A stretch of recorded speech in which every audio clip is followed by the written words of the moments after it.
Nuestro propósito es hacer historia, es recordar la memoria histórica, no olvidar masacres como la del Aro y la de la Granja en Ituango. Esto se sigue investigando. La JEP va a citar nuevos testigos que van a hablarnos de qué pasó en el Aro y en la Granja en Ituango cuando Álvaro Uribe Vélez era gobernador de Antioquia. Mientras tanto, los medios masivos de desinformación se están centrando en el caso de Zuluaga, y eso está muy bien, pero el problema radica en que este escándalo de Odebrecht se convierte en una cortina de humo para tapar escándalos igual o peores, porque estamos hablando de escándalos de lesa humanidad, en donde hay implicados agentes del Estado y de gobiernos de turno, lo que se ha llamado terrorismo de Estado. Hoy vamos a analizar unas nuevas evidencias que han aparecido sobre la masacre del Aro en Ituango, en donde todo apunta a que Álvaro Uribe Vélez tuvo que ver, y hay que darle un aplauso al portal llamado Cuestión Pública, que ha hecho una investigación rigurosa de este proceso. Ya van 2 capítulos de este informe y hoy quiero que los analicemos, y ojalá que estos testigos que irán ante la JEP digan toda la verdad, porque hoy más que nunca nuestro pueblo necesita historia, necesita memoria histórica. Un saludo muy especial a las personas que ya se conectan. Un saludo para Gustavo Peineta, muchas gracias por el apoyo. También para nuestra querida Judy Marcela. Un saludo también para Andrea, para Erdi, para Eduardo Antonio Estupiñán González. Ahora sí quiero que entremos en materia. Vamos a analizar las evidencias que hay en contra de Álvaro Uribe Vélez y su presunta responsabilidad en la masacre del Aro en el municipio de Ituango, Antioquia, Colombia. Este primer informe se llama Capítulo 1, 2 facturas y un informe de inteligencia firmado por el general Mario Montoya. Dice así: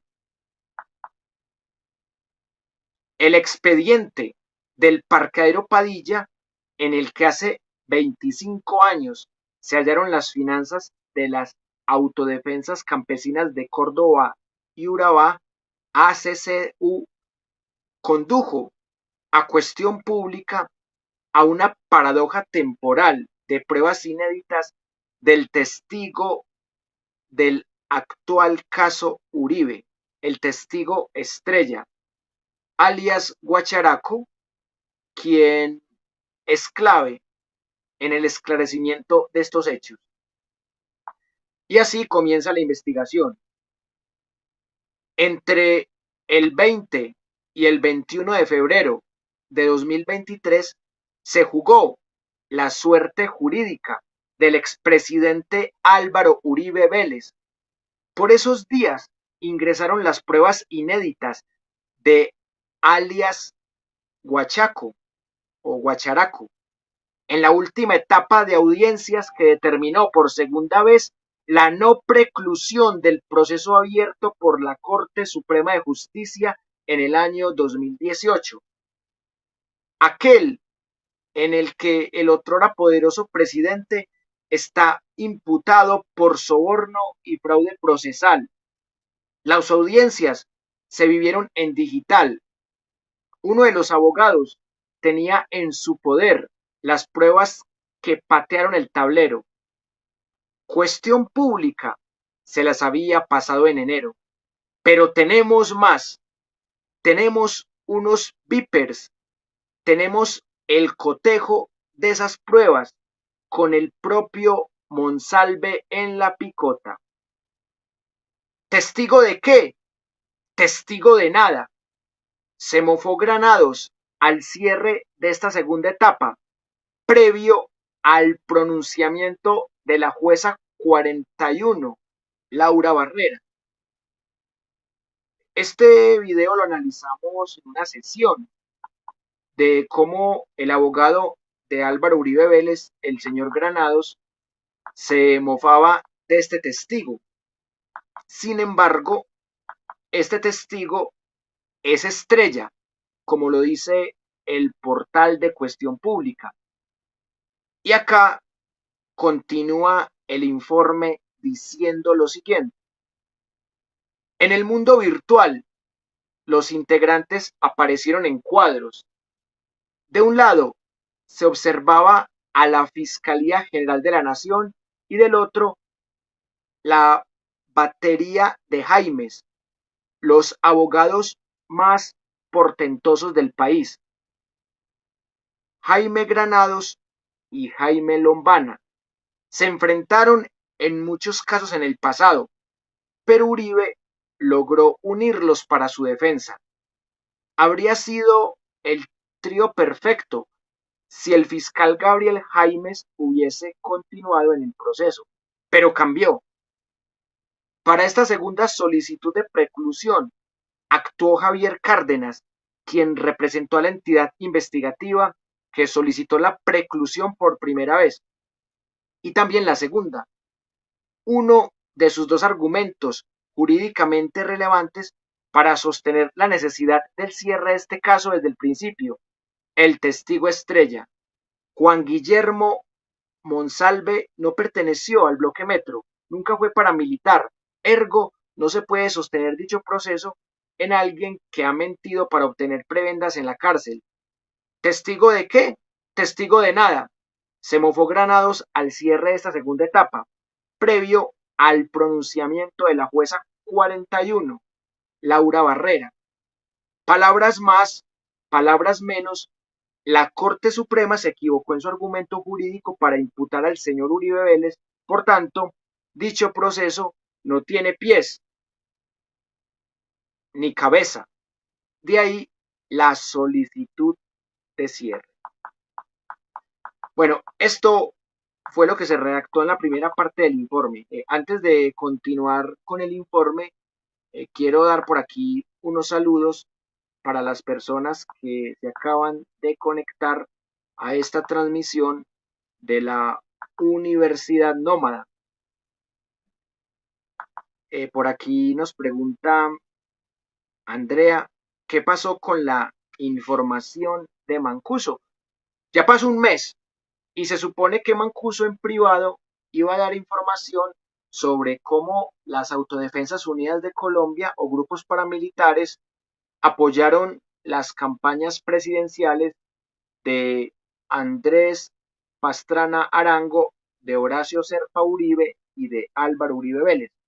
Yo también sigo esperando a que la JEP se pronuncie sobre estas revelaciones que en privado les dio Salvatore Mancuso y también sobre lo que han podido investigar de lo que les dijo en público el mismo Salvatore Mancuso. Un saludo para Benjamín Lamus, que dice que es como difícil que el señor responda, está muy protegido por sus cómplices. Si no hubiese sido presidente y si no fuese el hombre más poderoso de Colombia en las últimas 2 décadas, seguramente ya estaría tras las rejas. Pero ya sabemos la impunidad que cobija a este tipo de presidentes. Es algo que lo podemos comprobar históricamente en otros países, como en Chile, que Augusto Pinochet tuvo la responsabilidad en la desaparición de más de 30.000 personas, pero como los cadáveres fueron tirados al mar, entonces se pegaron de eso para decir que no había evidencias y que Pinochet era inocente. Por eso Augusto Pinochet no pagó un solo día de cárcel en Chile e incluso fue declarado senador vitalicio. No obstante, el juez español Baltasar Garzón fue el único que lo pudo encerrar en Londres porque logró encontrar pruebas que indicaban que Pinochet había asesinado a un ciudadano español en el marco de su dictadura en Chile. Y solo por esto, Pinochet fue encerrado poco más de un año. De no ser así, Pinochet hubiese muerto en la total impunidad. En el caso de Uribe, solamente lo pudieron encerrar un corto tiempo en el 2020, pero fue más una detención preventiva.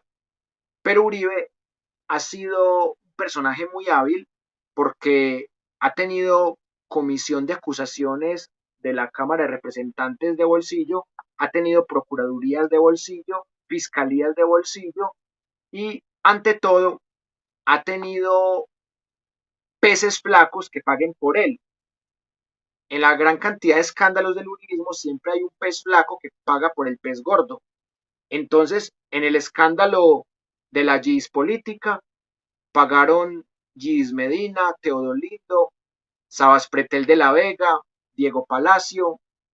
En el escándalo de las chuzadas del DAS pagó María El Pilar Hurtado, Noguera, Edmundo del Castillo, César Velázquez. En el robo multibillonario de agroingresos robo seguro pagó Andrés Felipe Arias. Entonces Uribe es un tipo muy hábil que siempre ha tenido quien pague por él. Lamentablemente, Uribe va a seguir libre mientras que no haya cambio de fiscalía. Un saludo desde Medellín hasta Barcelona, España. Un saludo para Dagoberto. Dice Andrea, ¿será que sí habrá esa oportunidad de que Álvaro Uribe se le haga justicia con tantos crímenes o solo es escándalo y todo seguirá en impunidad? Yo tengo paciencia hasta febrero que llegue la nueva fiscalía, porque la que ha ralentizado el proceso es la fiscalía de bolsillo de Barbosa. Por aquí Javier dice, ¿y por qué no llaman a Gustavo Petro y a Francia Márquez por las patas valientes? Bueno, yo quiero que Javier nos hable más del tema de las patas valientes. Dice Arthur, pero si todas las pruebas están dadas, ¿qué pasa? Siempre con el mismo cuento y nada de nada. Recuerden que es un expresidente y un doblemente expresidente y quizás el presidente más poderoso que hemos tenido en toda la historia. Entonces no es fácil, no es fácil, pero van a ir testigos de la masacre del Aro a la JEP y de ahí puede salir algo interesante. Y lamentablemente pues, la justicia propia tampoco es muy recomendable porque termina siendo peor el remedio que la enfermedad. Totalmente de acuerdo con Osman, mientras que no se cambien estos funcionarios de entidades de bolsillo como la Fiscalía y la Procuraduría, nada va a pasar. Un saludo para Goma, gracias por la sintonía. Por aquí también dice Juan Aguilar, un saludo. El hacker Fiscalía dijo que él va a dar a conocer la masacre de Girardota, Antioquia, que nadie lo sabe. Muy interesante ver el informe del hacker Fiscalía. Bueno, por aquí dice que si yo creo que la Corte Penal Internacional actúe pronto, antes de que termine el Ñeñe Barbosa. Ojalá, porque ese señor dio un discurso muy tibio, pero se supone que él ya se llevó las pruebas que Petro le dio. O sea, que él no vino solamente a pasear y a decir cosas tibias, como que Barbosa y Petro hacían parte del mismo equipo, cuando sabemos que no es así. En Teleantioquia dijeron que van a buscar las fosas comunes y los hornos crematorios con ayuda de Venezuela. Qué buen dato. Gracias por compartirlo, Juan. Por aquí también hay un comentario de César Augusto, que si tenía o no razón Petro en sus debates, siendo senador, al denunciar a estos delincuentes. Petro hizo un debate de 2 horas y media en donde mostró todas estas mismas pruebas, pero no le hicieron caso. De nada sirvió. Un saludo para Yerrusa. Bueno, sí, yo también estoy esperando que Javier Esteban nos comparta su denuncia completa porque fue algo muy vago.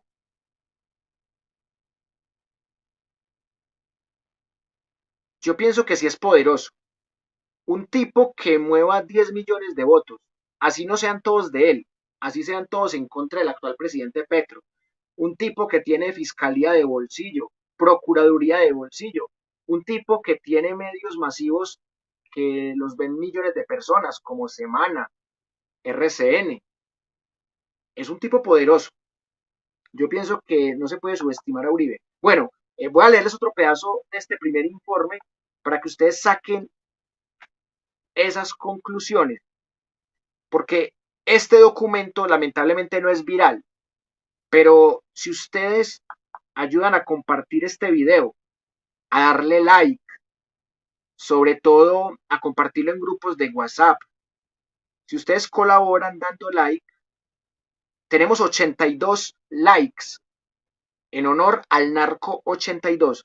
Eso, denle like a esto, las personas que nos están viendo, y si logramos que este video pase de 200 likes, va a llegarle a más personas, porque este documento no es viral. Ojalá este documento fuera tan viral como el escándalo de Odebrecht, ojalá fuera tan viral como las chuzadas que Barbosa no ha querido aceptar, pero que la Dijín dice que fue Barbosa el que escuchó 7 días estas chuzadas y de manera arbitraria.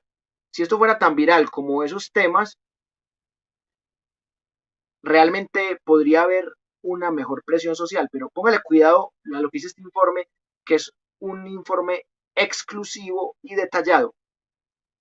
El proceso en mención tiene un largo trasegar que comenzó en 2012, cuando el expresidente Álvaro Uribe Vélez pidió investigar al congresista Iván Cepeda por injuria y calumnia, entre otros delitos. La verdad en disputa estaba relacionada con el testimonio de dos paramilitares privados de la libertad, alias Cacique Pipintá o Alberto Guerrero, Pablo Hernán Sierra y Guacharaco, Juan Guillermo Monsalve. Monsalve era una verdadera perla. Es el hijo del mayordomo de la hacienda Guacharacas. Ambos recabados por el congresista Iván Cepeda dentro de una misión constitucional que le había otorgado el Congreso en 2010. Esta consistía en revisar y advertir la situación en las cárceles por falta de cumplimiento de los derechos humanos por parte del Estado colombiano. Según ellos, en entrevista con Cepeda, el bloque metro de las autodefensas tuvo origen en la finca Guacharacas, cuando estaba en propiedad de la familia del expresidente Uribe Vélez. Las aseveraciones fueron replicadas por el congresista Cepeda a finales de 2011 en uno de los periódicos más importantes del país, lo que dijo y lo que dio origen a la denuncia de Uribe contra Cepeda en la Corte Suprema de Justicia, la de 2012.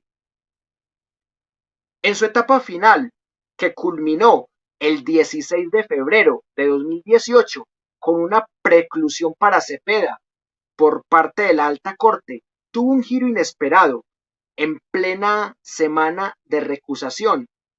La Corte encontró que el expresidente, es decir, Uribe Vélez, valiéndose del abogado Diego Cadena, que está más sancionado que un berraco, varios ex paramilitares y un congresista, buscó voltear el testimonio de Juan Guillermo Monsalve. Sin éxito, sus aliados emprendieron la búsqueda de otros testimonios de paramilitares recluidos que acusaban a Cepeda de buscarlos para atestiguar en su contra a cambio de dinero o favores. Estos hallazgos le dieron la suficiente fuerza procesal a la Corte para abrirle una investigación por soborno y fraude procesal. En el año 2020 fue imputado oficialmente. O sea, Uribe Vélez, renunció al Congreso el proceso pasó a la Fiscalía de Bolsillo de Barbosa, entidad que ha buscado en 2 ocasiones la preclusión.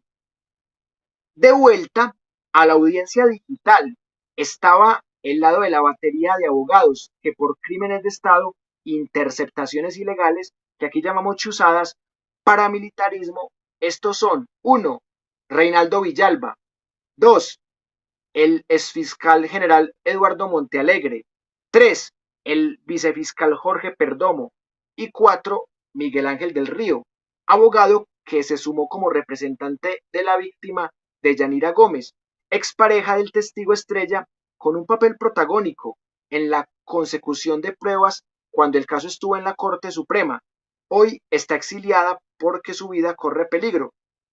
Recordemos que Miguel Ángel del Río, como abogado penalista, está defendiendo a doña Deyanira Gómez, que fue calumniada de hacer parte de las FARC. Y luego la Corte Suprema de Justicia encontró que Deyanira no hacía parte de las FARC, que era una víctima de este proceso de chuzadas y de persecución, de amenazas, y que su único delito era ser pareja de Monsalve. Y acá es en donde la revista Semana también se aprovechó de esa calumnia para decir que Deyanira era guerrillera de las FARC, y luego tanto la revista Semana como otras fuentes uribistas quedaron en ridículo. Bueno, antes de seguir leyendo este primer informe, quiero mirar algunos de sus comentarios, porque esto hay que compartirlo con toda Colombia, porque hoy más que nunca es importante combatir estos tipos peligrosos. Miren lo que le hicieron a la pobre Deyanira.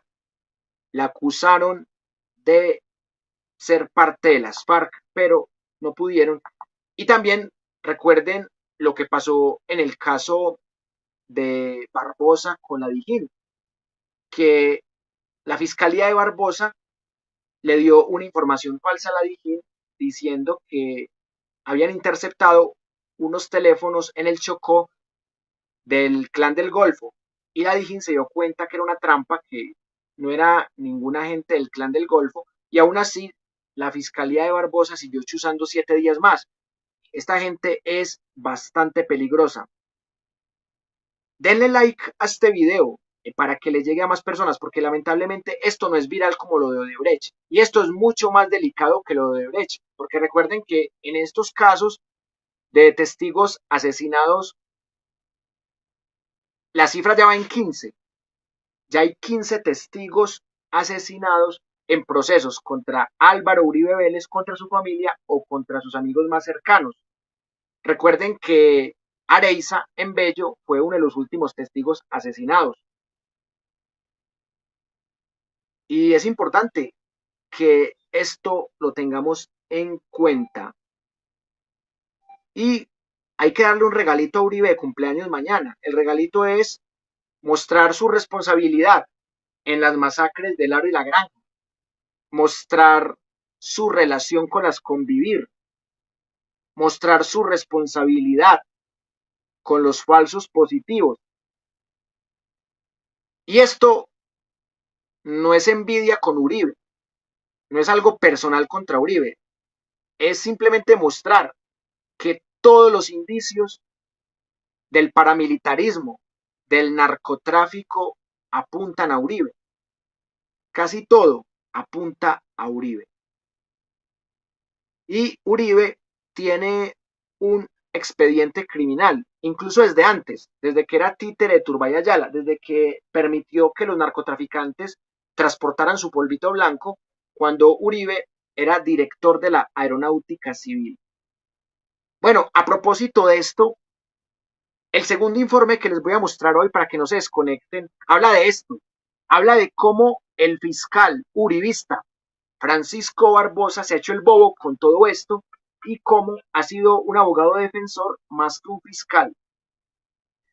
Bueno, continuemos analizando el informe, porque ya viene lo más interesante, que esto solamente lo ha publicado Cuestión Pública, nadie más.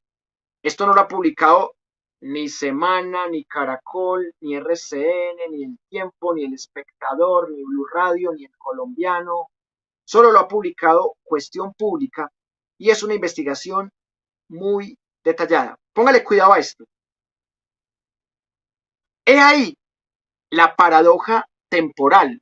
Dentro estuvieron desde siempre las pruebas de alias Guacharaco que desmienten a la fiscalía. Cuestión Pública llegó al expediente 34.986 en 2022.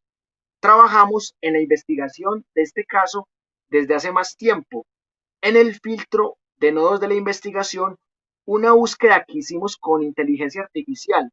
Al fin se decantaron las pruebas tras intentarlo en varias trazas. Un mes después de la búsqueda, sin descanso, se encontraron dos facturas, un formato Minerva diligenciado a mano, la nómina para pago de sueldos, entre comillas, otra sistematizada en computador dentro de una amplia contabilidad. En la primera, Guacharaco aparece junto con alias Panadero, reconocido miembro del bloque Metro, abatido según una noticia del Tiempo. No obstante, en la entrevista que Cuestión Pública le hizo a Juan Guillermo Monsalve, dirá que eso es mentira. Capítulo 3. Bueno, hasta el momento solamente vamos en el capítulo 2, que fue el propio bloque el que le hizo un juicio y lo mató, que el ejército se apropió de ese falso positivo. Esa misma factura tiene una huella de fax que da indicios de fecha del 13 de marzo del 98. En la primera columna constaba por sueldo básico la suma de 250.000 pesos colombianos. El salario mínimo de la época eran 203.000 pesos colombianos, lo que debió representar una dura competencia para el Estado colombiano. La guerra se llevaba a los jóvenes tras el brillo del dorado para formar parte de sus paraejércitos. Le seguía el total de vengado, entre comillas, en deducciones. Tenía anotado 50.000, en el neto pagado 200.000. La segunda factura resultó interesante. Estaba dentro de un informe que presentó la fiscal encargada de analizar los disquetes decomisados en el parqueadero Padilla, uno por uno, lo cual quiere decir que la información fue digitada directamente por aquella oficina de las ACCU en 1998. Esta relación fue entregada por la fiscal el 18 de noviembre de 1998 al entonces fiscal coordinador de la Unidad de Terrorismo. Cuestión Pública encontró a Guacharaco entre la caja número 1, el disquete número 22, el documento digitalizado. Contaba con 8 columnas. 1. Sueldo de vengado, 250.000 pesos. 2. Ahorros, 250.000 pesos. 3. Noviembre, 200.000 pesos. 4. Diciembre, 200.000 pesos. 5. Prima, 125.000 pesos. 6. Enero, 200.000 pesos. 7. Febrero, 200.000 pesos. Y 8. Marzo, 200.000 pesos. La tercera prueba resultó de carácter fehaciente. Un informe de inteligencia de mayo de 1998 es la respuesta a un requerimiento por quien en ese entonces era el jefe de la Unidad Nacional de Derechos Humanos de la Fiscalía, en la lista donde relacionaron a todos los alias de los grupos de delincuencia organizada en el país. Empezaron por la región del Urabá, antioqueño. En primer lugar aparecía Carlos Castaño Gil como cabecilla principal y la cerraba Guacharaco. Aquí le dicen Guacharacho, pero es Guacharaco. El documento está firmado, ojo, por este señor, el uribista, el general retirado Mario Montoya, quien dejó la rúbrica bajo el cargo de director de inteligencia del ejército, cuando Uribe Vélez saltó a la presidencia en 2002 fue su comandante del ejército. Bueno, también recuerden que el señor Mario Montoya ya declaró ante la JEP y habló también de los escándalos de falsos positivos bajo su responsabilidad. Eso va a ser motivo de otro video.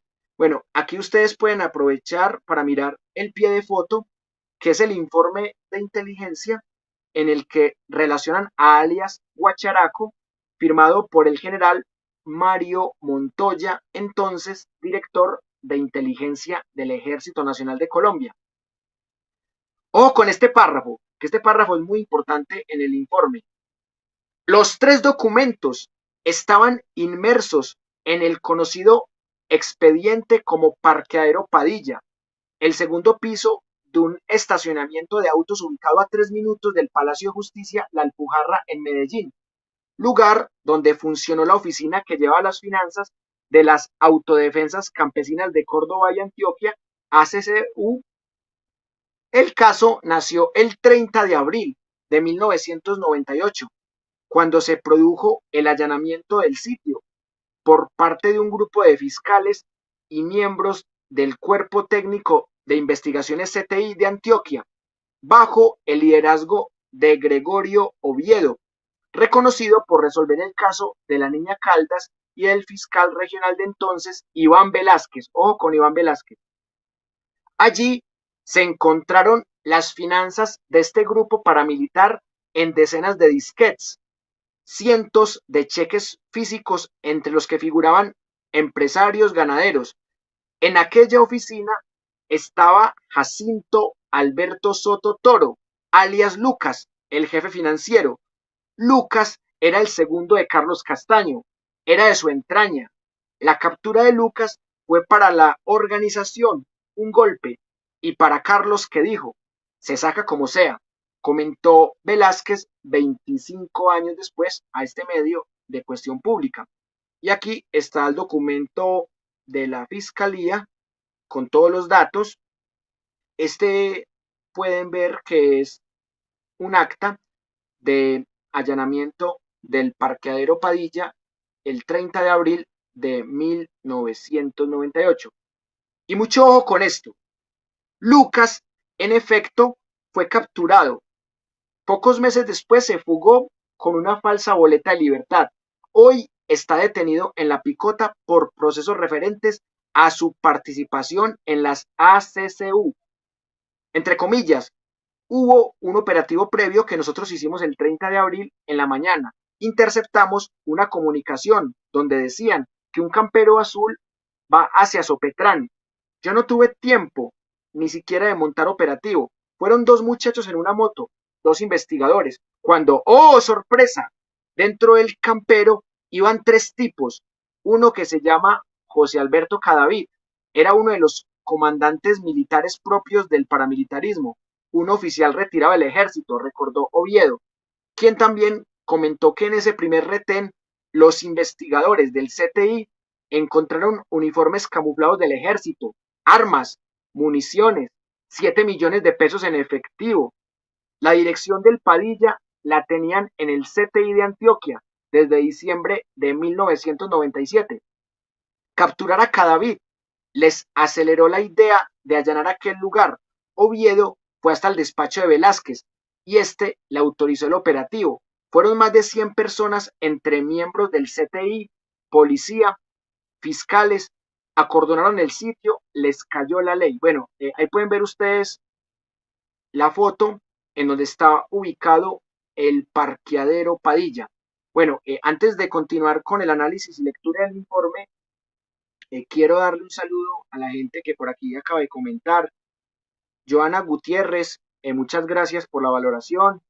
Esto es con aras de buscar la verdad, la memoria histórica, el pensamiento crítico, y acá siempre hablamos con testigos verdaderos, no con testigos anónimos. Hablamos siempre con noticias verdaderas, nada de memes, ni de cadenas de WhatsApp, ni noticias falsas. Esta investigación es bastante rigurosa y puede ayudar a esclarecer las masacres del Aro y la Granja en Ituango, y la JEP tiene en sus manos varios testigos que van a declarar allí para seguir estableciendo qué fue lo que pasó en esa época y hasta qué punto Álvaro Uribe Vélez tiene responsabilidad. Pero el segundo informe es mucho más revelador que este, porque acá hay tres pruebas, pero en el segundo informe hay unas pruebas mucho más contundentes, así que no se vayan a desconectar. Un saludo para Gustavo Parra, para Luz Ángela, para Cristian, gracias por comentar. Denle like, denle like a este video, compártalo, porque estos informes lamentablemente no son virales. Semana no está hablando de ellos, ni El Tiempo, ni Caracol, ni RCN, ni Blue Radio, no les interesa. No les interesa porque encochinan a Uribe. Y están sacando articulitos para hacer ver a Uribe como un pobre, inocente viejecito engañado por sus ex títeres. Un pobre viejecito que está decepcionado de la corrupción de Santos en Odebrecht, de Zuluaga en Odebrecht, del ñeñe político Iván Duque Márquez, de la corrupción en el Congreso, en el gobierno de Duque Márquez. O sea, está tratando de vendernos la imagen de que Uribe es un pobre viejecito expresidente que está indignado porque sus ex títeres están implicados en graves casos de corrupción. Pero lo que no dice la revista Semana es que están apareciendo nuevas pruebas de que este pobre viejecito va a tener que rendir cuentas ante la JEP porque ya hay testigos de la masacre del Aro que van a testificar allá en la JEP.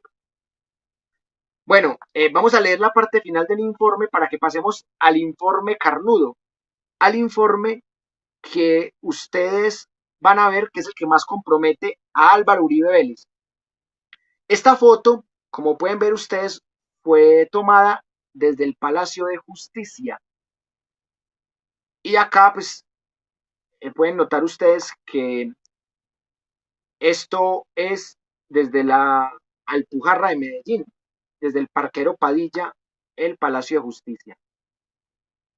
Bueno, y acá está la parte final del informe. Dice, fuimos hasta el Parquero Padilla con Paul Jaramillo, exfiscal 61 regional, quien hizo el allanamiento con Oviedo, comillas, además de que era como una casa grande.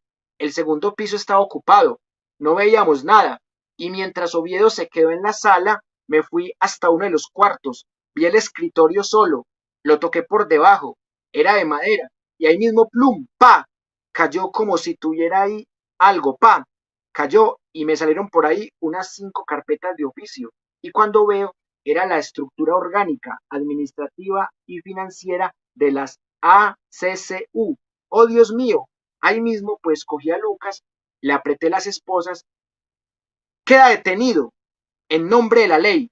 También a las otras muchachas nos llevamos todo lo que había ahí, todo, arrasamos con todo lo que había ahí. Las carpetas, los cuadernos, los computadores, todo, disquetes de 3,5 en esa época.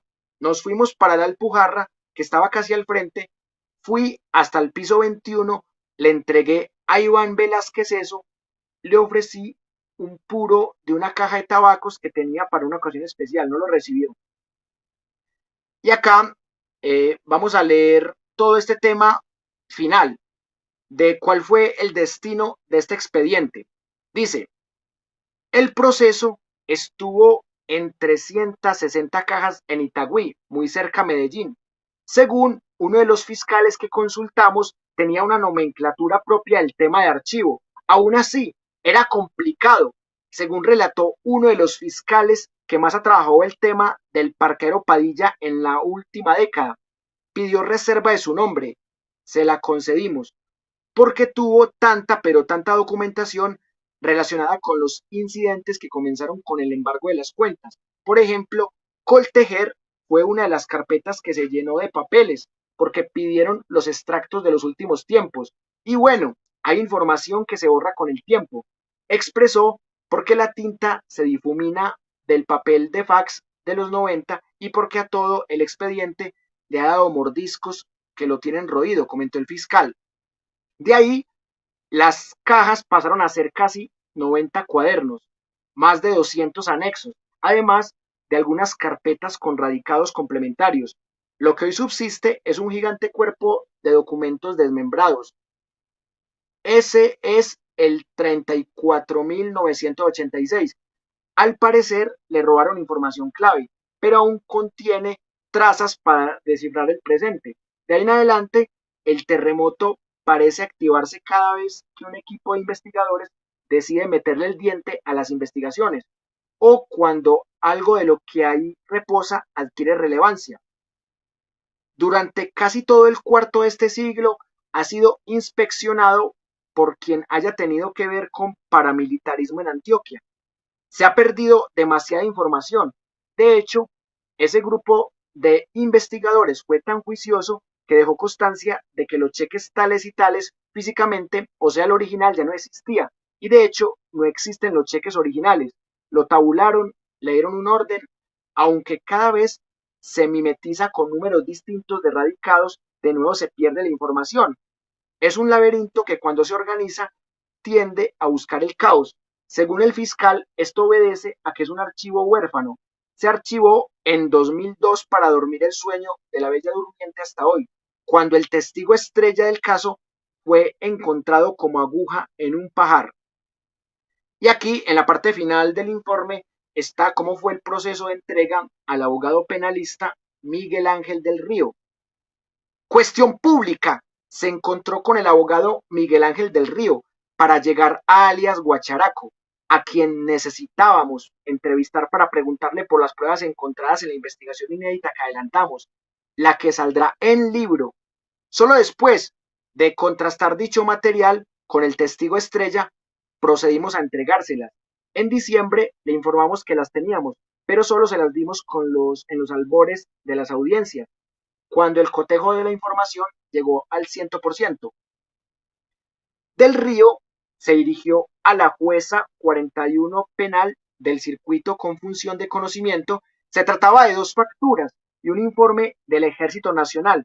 Este último firmado por el entonces jefe de inteligencia coronel Mario Montoya, en el que se prueba la pertenencia de alias Guacharaco al grupo paramilitar de la región del Urabá antioqueño, comillas, porque valga la pena advertir, su señoría, que hay declaraciones que advierten quién es alias Guacharaco, y con estas palabras el abogado argumentó basado en las tres pruebas, uno de los hechos jurídicamente relevantes en disputa por la Fiscalía General de la Nación y por los abogados defensores del expresidente Uribe Vélez. El 23 de mayo de 2023, los tres documentos fueron reconocidos por la jueza 41 en las audiencias finales, cuando informó su decisión de no precluir el caso. Advirtió que, al existir duda razonable en el caso de si Guacharaco fue o no miembro del bloque Metro, deberá resolverse en juicio, razón que a su vez empujó la decisión de no precluir. Aquí termina el primer informe de cuestión pública y las razones por las que la jueza 41 Laura Barrera decidió no precluir el proceso en contra del expresidente Álvaro Uribe Vélez. Y no se vayan a desconectar, por favor, que ahora sigue lo bueno, porque el segundo informe es mucho más comprometedor para Álvaro Uribe Vélez. No se vayan a desconectar, denle like, compártalo en Facebook, en WhatsApp, en Instagram, en Twitter, en Telegram, en Signal.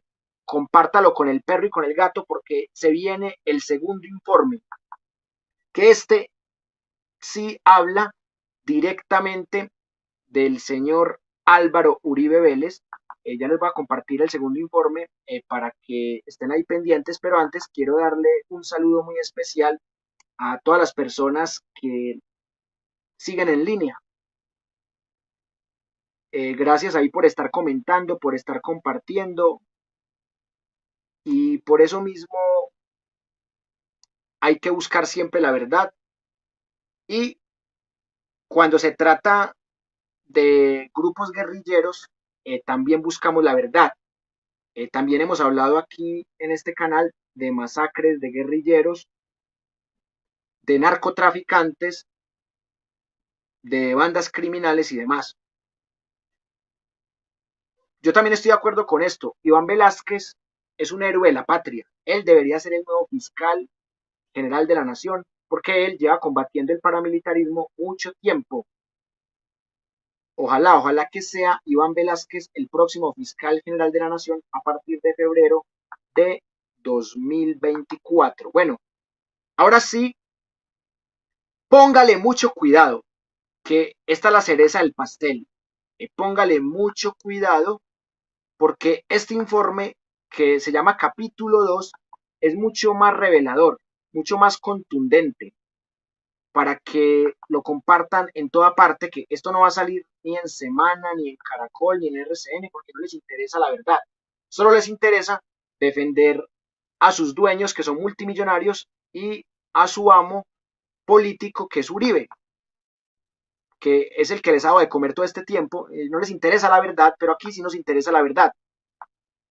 Y el capítulo 2, que es el último, por cierto, pero en cualquier momento va a salir el capítulo 3, se llama Guacharaco y el gobernador que apareció entre mensajes de los paramilitares. Adivinen quién es ese gobernador que aparece ahí. Vamos a hacer una rifa. El que adivine quién es el gobernador que aparece en ese informe, le regalo 6 libros en PDF de mi autoría. A ver, escriban ahí en los comentarios quién es ese gobernador que aparece en este informe con alias Guacharaco. Bueno, vamos a analizar este informe, que es bastante interesante. Dice: revelamos la comunicación que al parecer tenían las autodefensas con el entonces representante del departamento de Antioquia en 1997 y la brigada del ejército en los albores de la masacre del Aro.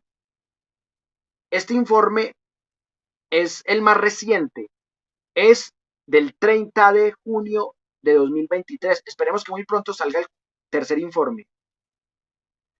ñapa, Cuestión Pública encontró facturas y recibos que correspondían al cuadre de caja de dicha masacre en las cuentas del parqueadero Padilla.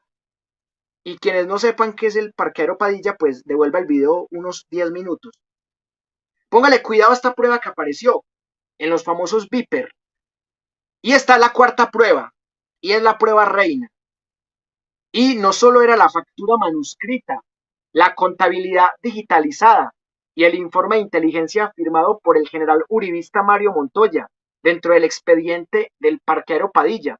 Había una más, 2 mensajes casi idénticos en la sábana del Viper de Jacinto Alberto Soto Toro, alias Lucas, ya mencionado en el primer informe. La mano derecha de Carlos Castaño, jefe de la organización paramilitar más poderosa y criminal que hubo en Colombia. Entre comillas, por favor, llamar a Guacharaco. Bueno, y así la Fiscalía de Barbosa, los abogados de Uribe y Uribe mismo dicen que este señor no era paramilitar. Y ese segundo informe muestra que sí, que Guacharaco sí era paramilitar. Luego, la insistencia, por favor, llamar de nuevo a Guacharaco. Al cotejar la información con Juan Guillermo Monsalve, alias Guacharaco, Cuestión Pública supo la historia detrás de esas líneas. Fue él quien buscó comunicarse con su patrón a la sombra, Luis Alberto Villegas. Para lograrlo, le envió un mensaje al Viper de Lucas la tarde del 3 de octubre de 1997. Bueno, ahí pueden ver ustedes el documento, el Viper, y todo esto, Cuestión Pública, se lo ha mostrado al abogado penalista Miguel Ángel del Río. Y por eso es que a Uribe no le han precluido el caso por los presuntos delitos de soborno y fraude procesal. O sea, por eso la Fiscalía Uribista y la Procuraduría Uribista no han podido sacar a Uribe ileso de esto, porque esta fue la prueba reina por la que la jueza 41 Laura Barrera decidió mantener el proceso. Y así continúa el informe. Si bien era personal, tenía funciones de empresa, porque servía de acopio de las comunicaciones de toda la organización. Tras 8 horas retenido por el frente guerrillero del ELN, Bernardo López Arroyave le hizo salir desesperado a buscarle. Detrás de esa línea había una razón urgente por dar, además de echarle el cuento. Se salvaron de ser fusilados por la guerrilla, gracias a una versión ensayada que tenía con el papá, el mayordomo de la finca Guacharacas, aquella en la que ya no trabajaban para los Uribe Vélez. Paramilitares, nunca jamás. La finca Guacharacas la vendieron. De otra manera, según Monsalve, los habrían matado. Ese secuestro movió fichas en el bloque Metro, pero no fue lo único. El día que lo iban a capturar, Soto Toro, alias Lucas, el de los mensajes, cargaba una pistola Pietro Beretta que decidió no usar.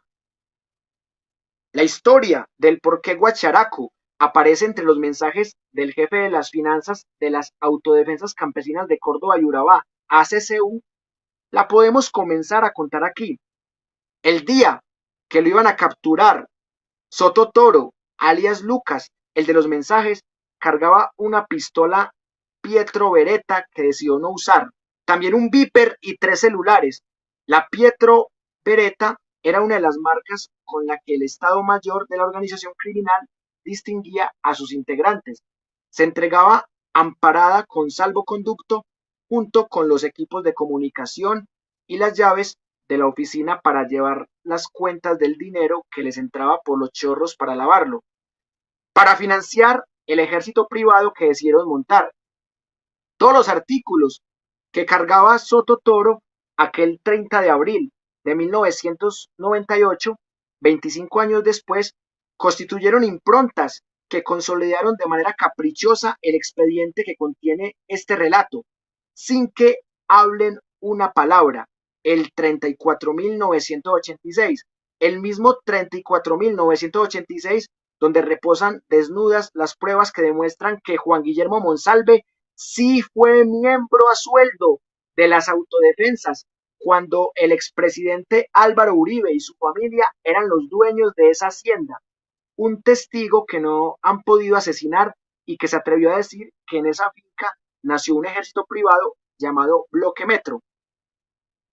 Estas palabras son muy contundentes porque ya han asesinado a 15 testigos que han estado en procesos clave contra Álvaro Uribe Vélez o contra su familia. 15 testigos asesinados, así que el señor Juan Guillermo Monsalve debe darse por bien servido porque es de los pocos testigos contra esta familia que queda vivo. Bueno, antes de leer la siguiente parte del informe, quiero mirar algunos de sus comentarios. Quiero que me ayuden a compartir este video. ¿Cómo lo hacen? Dándole like, compartiendo en estados de WhatsApp, en grupos de WhatsApp, en Instagram, en Facebook, en Twitter, en TikTok, compartan en toda parte, porque esto lo tiene que saber Colombia. Esto es lo que no te quiere mostrar ni Semana, ni Caracol, ni RCN, ni Blue Radio, por estar hablando del refrito de Odebrecht, en donde ya sabemos que Zuluaga es culpable, el mismo Zuluaga ya declaró que es culpable, solo falta que lo condenen, hasta la fiscalía uribista de Francisco Barbosa lo va a tener que condenar, porque ya sabemos que Zuluaga es culpable, mientras que engañan a la opinión pública con esa cortina de humo, están tapando esto, que esto sí es delicado. Son 15 testigos asesinados y eso sí no les importa. Y cuando se dio el tema del teniente coronel Oscar Darío Dávila Torres, ahí sí hacían bulla, pero lo que no sabían era que era un funcionario de la fiscalía el que tenía amenazado al teniente coronel Oscar Darío Dávila Torres. Eso sí no lo sabían y no lo dijeron. Y eso sí lo sabía Miguel Ángel del Río y lo probó con un chat, con unos chats. Y por eso compartan este video para que le llegue a más gente, porque esta es la verdad que Colombia tiene derecho a saber. Bueno, voy a dar unos saludos y voy a continuar con la lectura del informe. Un saludo para Jimena, para María, para Alicia, para Eufemia. Gracias por estar aquí, Ciber, Heriberto, Juan Aguilar, Rafael. Gracias por compartir, Félix. Y me disculpa la gente que de pronto no he saludado, pero yo sé que es importantísimo que sigamos analizando ese segundo informe. ¿Y cómo continúa el informe de este capítulo 2? Meses atrás, la sala de interceptaciones del CTI de Antioquia había retenido conversaciones en las que aparecía Lucas y también su número de Viper. Cuando los fiscales e investigadores intentaron probar que Soto Toro era Lucas en 1998, dieron con un informe revelador. Meses atrás, la sala de interceptaciones del CTI de Antioquia había retenido conversaciones en las que aparecía Lucas y también su código de Viper. La sábana pedida a la Central de Electrónica Bolivariana S.A. correspondía a los mensajes que recibió entre septiembre de 1997 y enero de 1998. Con los mensajes del Viper, la documentación de los disquetes, los investigadores acercaron a la certeza de que Jacinto Alberto Soto Toro era Lucas. Había contenida una prueba que nunca vieron, la fecha de nacimiento del entonces detenido jefe de las finanzas. Una vez fue capturado, dicha información fue obtenida como dato obligatorio en las diligencias indagatorias. Al contrastar ambos documentos por cuestión pública, los mensajes de Viper y las declaraciones de Lucas, resultó que había mensajes por su cumpleaños, en la misma fecha de nacimiento que dio a los fiscales regionales en la indagatoria. ¡Bingo! Un dato que pasó desapercibido de haberlo visto, se habrían ahorrado meses de búsqueda. La información era copiosa en esos mensajes. Era lógico que no se las pillaran todas. El informe en el que incluyeron los hallazgos de Lucas iba dirigido al jefe del CTI, Gregorio Oviedo. Los investigadores supieron que en la Fiscalía Regional de Antioquia necesitaban el documento como pan para el desayuno. Por eso no dudaron de entregárselo al fiscal regional Iván Velázquez. Fue así como terminó dentro del expediente del parqueadero Padilla. Los mensajes analizados del Viper de Lucas tenían tono de telegrama. La mayoría no pasaba de una línea escueta, algunos explosivos. Favor reclamarle los tornillos de los camarotes a Pepe que se acaba de ir y se los llevó. Por tornillos en tiendas de municiones. Ya le empaqué la ropa. Si necesita algo más, por favor avisarme que ya me voy a hacer la vuelta. Por ropa. Uniformes camuflados. Si pueden recoger una encomienda en el puente peatonal de la Terminal del Norte que viene de San Pedro de Urabá. Por encomienda. Grupo de hombres armados que llegaba a un sector determinado para cometer alguna misión de guerra. Aituango, por ejemplo. Estos códigos quedaron descifrados por Lucas en las indagatorias de mayo de 1998. Y pilas, pilas con este mensaje. Aquí es donde aparece nuestro querido gobernador. Te recuerdo llamar al gobernador, presentarme y que yo lo visito en la tarde. Una vez los fiscales pidieron el reporte a la Central Electrónica Bolivariana sobre los datos del usuario, este respondía al nombre de Fanori de Jesús Granada. Ni idea quién era, pero fue claro para ellos que las comunicaciones estaban dirigidas en su mayoría a alias Lucas, Jacinto Alberto Soto Toro, el verdadero dueño del buscapersonas.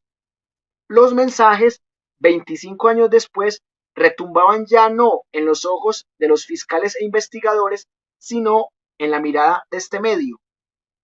En el recabo de esta última prueba aparecían muchos de los implicados del caso Uribe, incluido él.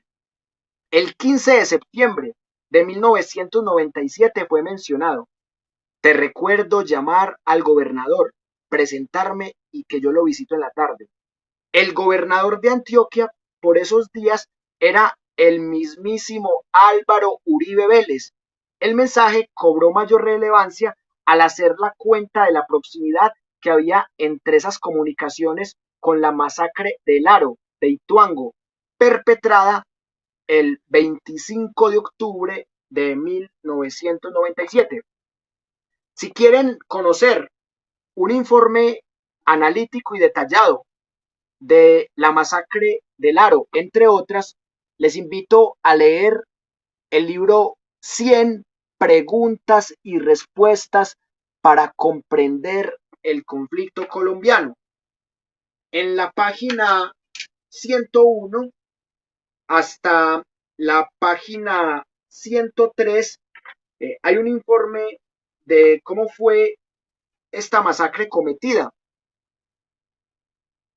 entre el 22 y el 31 de octubre de 1997, que dejó como saldo a 16 personas asesinadas, 42 casas incendiadas, el robo de 1.200 reses y el desplazamiento forzado a aproximadamente 1.400 habitantes de este territorio de Ituango, Antioquia.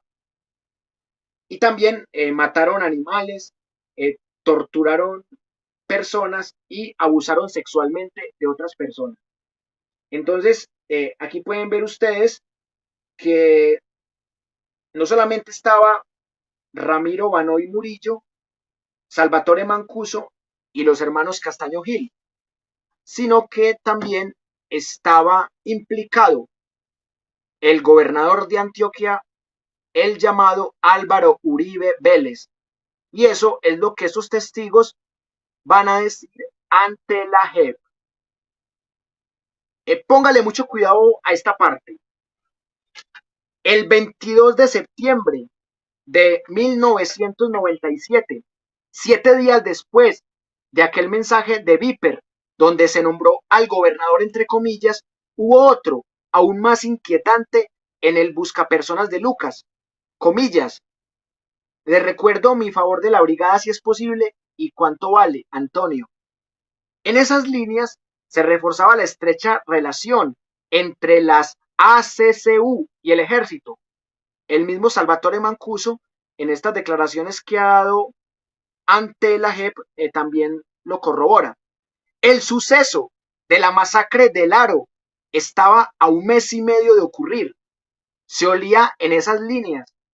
Previo a esto hubo un detalle desgarrador: la llegada de los paramilitares de las ACCU a Ituango, municipio donde quedaba el corregimiento del Aro.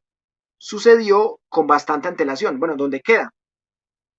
Ese hecho fue denunciado ante la Fiscalía el 13 de junio de 1997 por Jesús María Valle. Jesús María Valle, abogado, defensor de derechos humanos y concejal de ese municipio.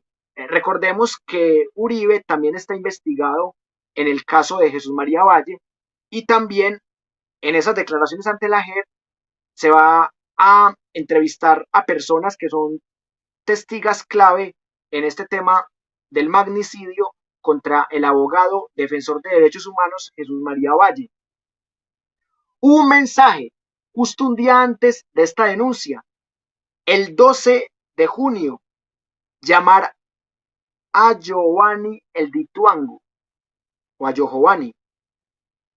La escueta línea vendría a confirmar la efectiva presencia paramilitar denunciada por Valle, tras una última reiterativa denuncia en la Fiscalía. Jesús María Valle fue asesinado el 27 de febrero de 1998 y así lo silenciaron y por eso Uribe también va a tener que responder. Recordemos que la denuncia de Jesús María Valle fue en junio de 1997 y que el portal Verdad Abierta la publicó y está publicada todavía. Es de dominio público. La masacre de Del Aro ocurrió el 25 de octubre de 1997. Con los mensajes del Viper de Lucas se afianzaba el acervo probatorio, aquel que daría respuesta al por qué el ejército no llegó a auxiliar a la población indefensa. Esto se explicaba con un secreto a voces. Las ACCU y las Autodefensas Unidas de Colombia, AUC, actuaban en contubernio con la fuerza pública. Las convivir fueron la manera en que se le dio legalidad a la ilegalidad. Yo quedé al mando de un grupo especial, del cual hacían parte miembros del ejército y la policía, para matar a los civiles que señalaban de guerrilleros, de puros falsos positivos. Algo que aseguró por enésima vez Salvatore Mancuso, quien fue uno de los jefes de las autodefensas. El amplio testimonio se puede encontrar en la audiencia única de aporte a la verdad de la Jurisdicción Especial para la Paz JEP del 10, 11, 15 y 16 de mayo de 2023, algunas audiencias que ya analizamos. Pero ojo, en los mensajes de Viper de Lucas también se pueden leer el antes, el durante y el después de la masacre. Y algo más que está en esta investigación en la Corte Suprema, el conocimiento previo del gobernador de Antioquia, Álvaro Uribe Vélez, de esos hechos, sus presuntas omisiones. En los mensajes de Viper de Lucas también se pueden leer el antes, el durante y el después de la masacre, la llegada de paramilitares, el encargo ya hay quien lo reciba, favor mañana estar pendiente de ellos. El día que inicia, el 25 de octubre, favor llamar a Ituango al 864-3814, preguntar por Román, el 29 de octubre de 1997, llamar a mi primero al 311-7877. En total, llamar a mi primero. Figura en toda la sábana 36 veces. Lo que demostraban era además el contubernio denunciado por Valle. La población quedó secuestrada más de una semana por los paramilitares, y por eso en el libro ponemos que la masacre duró toda la semana, porque también estuvo esa parte que fue una especie de toque de queda de las autoridades paramilitares. Y ojo, que esta población quedó secuestrada una semana por los paramilitares. Acá dicen que fueron 17 personas asesinadas. En el libro decimos que son 16, lo cual muestra que las investigaciones han avanzado un poco, porque este libro es de 2017. Quemaron 42 de las 60 casas, desplazaron a todo el pueblo, se robaron 1.200 reses. El 30 de octubre anunciaron, ya terminamos el trasteo, estoy donde Lipo Federico. El 31 de octubre a las 5:37 de la tarde, comillas, Lucas, por favor, Martín te necesita hablar personalmente con usted, por favor mandar a Corazón, necesita hablar con él, esto es un mierdero. Y acá está el mensaje clave, favor llamar a Nicolás Paso Reina para negociar otros animales al 371-1670. Estoy esperando su llamada. Así se registró el robo de animales en aquella sábana de funestos mensajes. El 31 de octubre de 1997, favor llamar a Nicolás Paso Reina para negociar otros animales al 371-1670. Estoy esperando su llamada. Para terminar, cual serpiente que se muerde la cola, Cuestión Pública encontró en las finanzas decomisadas en el parqueadero Padilla el cuadre de caja por las cuentas de la masacre del Aro. En las cuentas y en lo operativo estuvo a la cabeza el comandante Ramiro Banoy Murillo, alias Cuco Banoy. De esta manera, alias El Mono, uno de los sobrenombres de Salvatore Mancuso, comandante de las ACCU y AUC, registró en recibos de pago de gastos del Mono a otros socios, a Cuco por Ituango, 16.580.600 pesos colombianos. De allí le correspondió a Cuco el 40% de los gastos de la masacre de Ituango. En otra factura de 1997, previa a la masacre, se ven los gastos internos de guerra en equipos, uniformes, material de comunicación y transporte. Y aquí, de nuevo, aparece el parqueadero Padilla. Una foto tomada desde el Palacio de Justicia en la Alpujarra, Medellín, Colombia. Bueno, antes de leer la parte final del informe, quiero mirar algunos de sus comentarios. Gracias por compartir, gracias por estar ahí dando like, denle like los que faltan para que esto le llegue a más personas, porque Colombia tiene derecho a saber la verdad histórica. Esto ya es una verdad histórica, más allá de que es algo que se está desarrollando judicialmente. Un saludo para la gente que ya se acaba de conectar. Un saludo para Jaime, para Wilmen, para Isabel Flores, gracias por los comentarios, para Diego, eh, para Rubén, para Edith, muchas gracias por estar comentando, Hugo Ordóñez, John Jairo, William, publiquen esto en sus estados de WhatsApp, publíquelo en toda parte, en los grupos de las tías de WhatsApp, en Instagram, en Facebook, en Twitter, en Telegram, en Signal, publícalo, porque esto es información de una investigación muy seria y que ya está en manos, por fortuna, del abogado Miguel Ángel del Río. Y por eso es que el caso de Uribe no ha podido precluir, gracias a esta información. Si no, a lo mejor la jueza 41 Laura Barrera hubiese precluido este caso. Listo.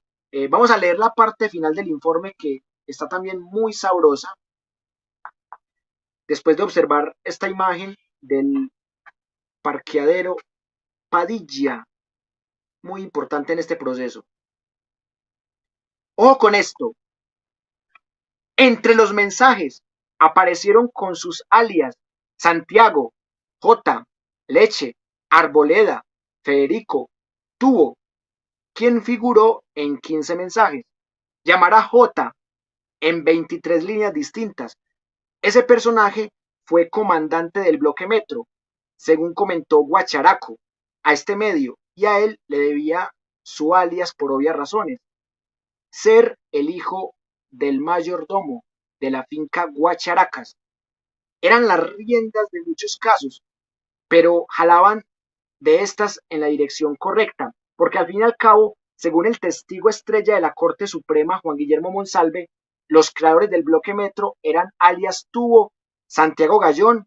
Recordemos que Santiago Gallón tuvo que ver con la muerte del futbolista Andrés Escobar Saldarriaga, y lamentablemente ayer se cumplieron 29 años de este magnicidio, y este Santiago Gallón, amigo de los Uribe Vélez, y también el comandante J, todos en coherencia expuestos en los mensajes de Viper de Lucas desde 1997, todos en el radar del CTI de Gregorio Oviedo y la Fiscalía Regional de Iván Velázquez, del próximo fiscal de la Nación, Iván Velázquez, quienes eran estos sujetos para la Fiscalía de Antioquia y el CTI en marzo de 1998. Las informaciones que tenían eran producto de las interceptaciones que hacía el CTI de Antioquia. Sabían que Tubo era el alias de Luis Alberto Villegas, un ganadero de Antioquia, hermano de Juan Guillermo Villegas, poderoso exdiputado en el nordeste del departamento. Alias Tubo era el patrón de Guacharaco, según lo dijo en entrevista. Le decía, entre comillas, don Luis, de cariño, lo consideraba un padre. Luis Villegas pagó cárcel por conformación de grupos paramilitares. Después fue absuelto. Lo asesinó Julián Bolívar, ex jefe del Bloque Central Bolívar, el 5 de diciembre de 2004. La paradoja temporal en el proceso de la Corte Suprema de Justicia que llevó a Álvaro Uribe Vélez a la imputación por soborno y fraude procesal, hay llamadas de Juan Guillermo Villegas, hermano de alias Tubo, para ayudarle con el testimonio del mayordomo, papá de Guacharaco. Villegas resultó con compulsa de copias de la Corte Suprema a la Fiscalía General de la Nación en 2018 para que lo investigue. Y aquí están los documentos de la Fiscalía, este documento de febrero de 1998. Y aquí aparece otra vez el asesino intelectual del futbolista Andrés Escobar Saldarriaga, el señor Santiago Gallón Henao. A Santiago, que para los investigadores en 1998 era Santiago Gallón, lo interceptaron junto con Luis Villegas en este mismo interín de investigación judicial. Gallón era vecino de la hacienda Guacharacas. Fue capturado en enero de 2018 por narcotráfico en Europa. Quedó en libertad por vencimiento de términos. El nombre solo Santiago apareció en 21 mensajes. Alias Arboleda, también del bloque Metro, el cual reside en el municipio de San José del Nus y al que se le puede ubicar en los teléfonos 832-3104, de una charcutería 832-3041, donde preguntan por Luis Villegas, y 832-3023, donde responden como El Ganadero. De alias J, se logró además establecer que los jefes, al parecer de sus señores, son dos personas que se hacen identificar con los alias de Lucas y J, de los cuales siempre esperan recibir órdenes y no se mueven para ninguna zona hasta que estos no los manden.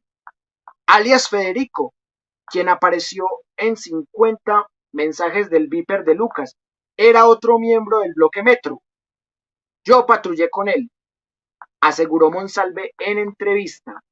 Bueno, ahí está todo el documento que tiene Cuestión Pública.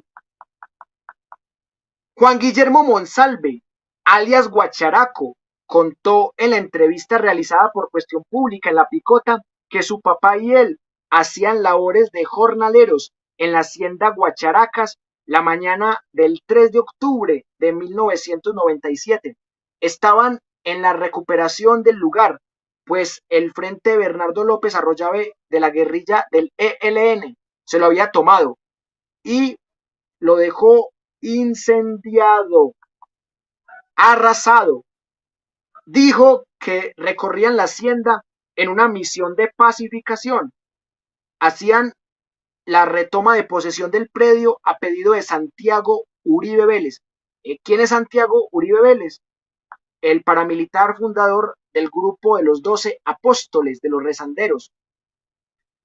Ese mismo día, una hora después del trayecto, se encontraron con guerrilleros de ese mismo frente y fueron secuestrados durante 9 horas, según narró.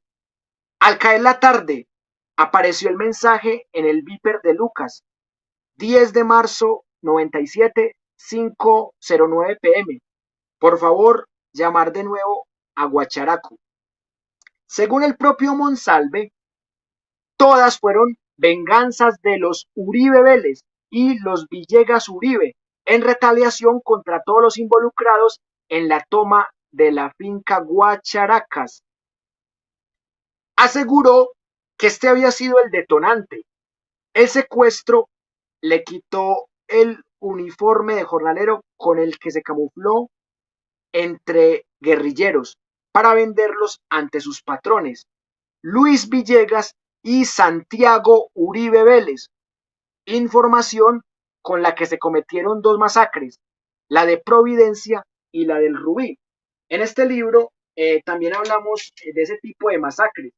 Hablamos de la masacre de Mapiripán en Meta, hablamos también de la masacre de la Mejor Esquina, hablamos de la masacre del Tigre, de la masacre de Ciénaga Grande, de la masacre del Chengue y de la masacre del Naya, que fueron de las masacres paramilitares más famosas en la época de la gobernación de Antioquia de Álvaro Uribe Vélez. Y acá está la parte final del informe. Y ojo con este último párrafo. Luis Villegas y Santiago Uribe Vélez. Esos fueron los patrones. Y dieron información para cometer dos masacres, la de Providencia y la del Rubí, según el propio Monsalve. Todas fueron venganzas de los Uribe Vélez y los Villegas Uribe, en retaliación contra todos los involucrados en la toma de la finca Guacharacas. Las secuelas del secuestro, que duró pocas horas, lo vistieron de negro, le dieron camuflado y fusil al hombro, lo bautizaron de paramilitar frente a sus amigos, su familia, el pueblo entero, fundido a negro. Y esperen muy pronto el capítulo 3 de esta historia de Colombia, del narcoparamilitarismo metido en los poderes del Estado. El capítulo 3 se llamará Guacharaco, el hombre soldado en la tercera semana de julio. Así que en la tercera semana de julio vamos a analizar este tercer informe y esto se llama periodismo investigativo, periodismo crítico, nada de testigos falsos o anónimos como los de semana, nada de noticias falsas, de memes. Esto es periodismo crítico.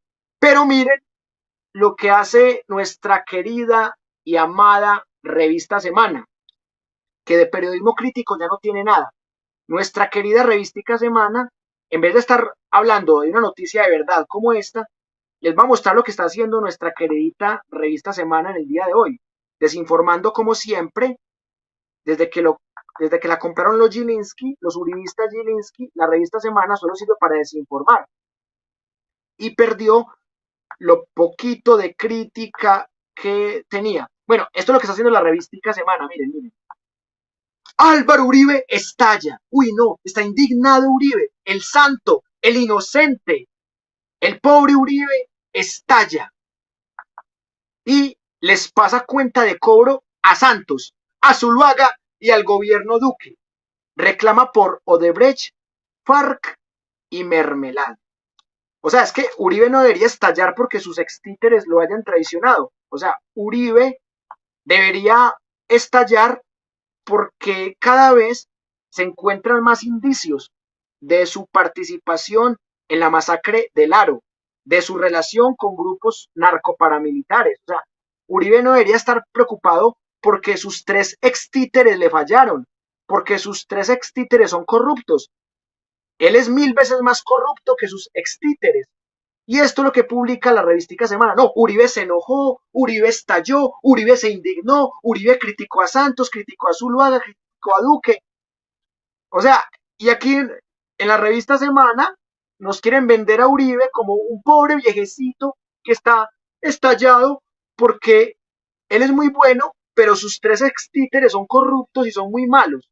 Esa es la imagen que nos quiere vender la mitómana revista Semana, una revista que en alguna época tuvo algo de respeto por la investigación, por el periodismo crítico, que denunció en su momento los principales escándalos del uribismo, como lo que fue la parapolítica, los falsos positivos, la GIS política, el agroingreso robo seguro, las zonas francas, el robo multibillonario a Reficar. O sea, cuando la revista Semana era buena, cuando investigaba, cuando era crítica, hacía lo que tenía que hacer. Ahora Semana es un medio masivo desinformativo que crea estas cortinitas de humo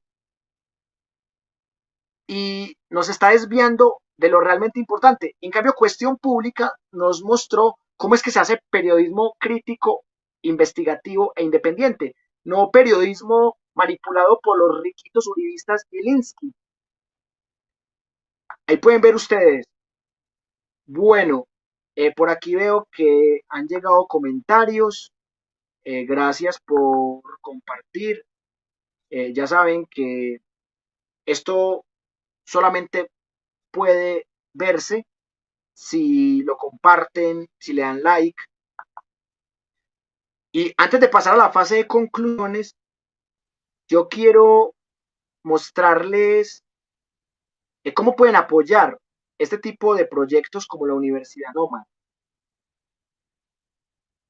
La Universidad Nómada va a cumplir 6 años en este formato el próximo 31 de julio. Son 6 años de crítica, de memoria histórica. En este canal hemos dado más de 1.600 clases de historia, de política, de geopolítica, de epistemologías del sur, de enfoque de género, de literatura, de música, de inglés.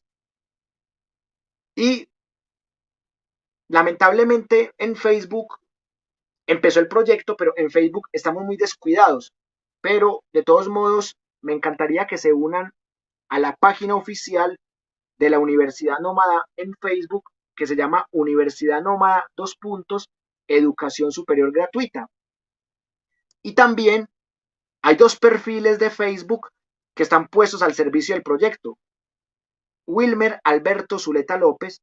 En esos dos perfiles también me pueden seguir, que ahí también publicamos cosas del proyecto y de la realidad política colombiana. Y también en YouTube tenemos un canal de respaldo de nuestro proyecto que se llama Wilmer Alberto Zuleta López. Me encantaría que se suscriban ahí. En Twitter, que también estamos muy olvidados de esta red, encuentran el proyecto como @nómada Medellín.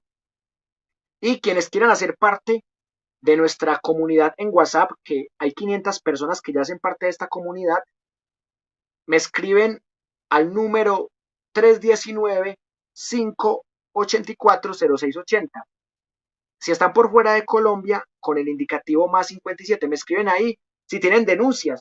Ayer denunciamos cómo funciona el despojo de tierras, la parapolítica uribista en el oriente antioqueño, particularmente en el Carmen de Iboral, en Río Negro y en La Ceja, con el condenado por parapolítica, el uribista Rubén Darío Quintero Villada, su hermano Humberto Quintero Villada, candidato al Consejo, y su hijo, el senador del Centro Democrático, Esteban Quintero Cardona. Cómo estas personas han desplazado a campesinos humildes de sus tierras, cómo les han amenazado y cómo siguen bebiendo de la teta pública para manipular órganos de control, entes y poderes judiciales, autoridades competentes y fiscalía. Y en el Instagram también nos pueden encontrar con este nombre, WAZL 6x6 en Instagram.